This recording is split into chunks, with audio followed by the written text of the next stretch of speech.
বঙ্গভূমি, মানুষের সাথে মানুষের পাশে।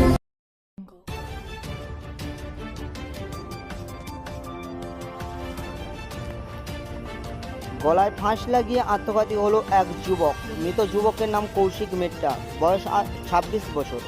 ঘটনাটি ঘটেছে দক্ষিণ 24 পরগনা জেলার নামখানা থানার চন্দনপিড়ি গ্রামে। স্থানীয় সূত্রে জানা যায়, রবিবার সকাল 9টা নাগাদ তার বাড়ির ছাদে চিলেকোঠায় গামছায় ফাঁস লাগানো অবস্থায় ঝুলে থাকতে দেখেন মৃত কৌশিকের স্ত্রী। তারপর চিৎকার শুরু করে। তার চিৎকার শুনে ছুটে আসছে আশেপাশের প্রতিবেশীরা।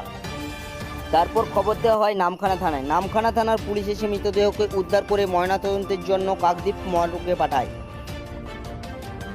পরিবারের দাবি, মানসিক অবসাদের জেরে এই আত্মহত্যা। এই ঘটনা জুড়ে শোকের ছায়া নেমে এসেছে এলাকায়।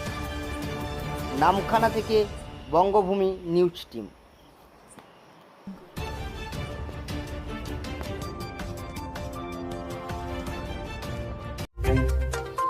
আমাদের চ্যানেল থেকে গুরুত্বপূর্ণ খবর আগে পেতে চ্যানেলটি সাবস্ক্রাইব করুন এবং পাশে থাকা বেল আইকনটি প্রেস করুন।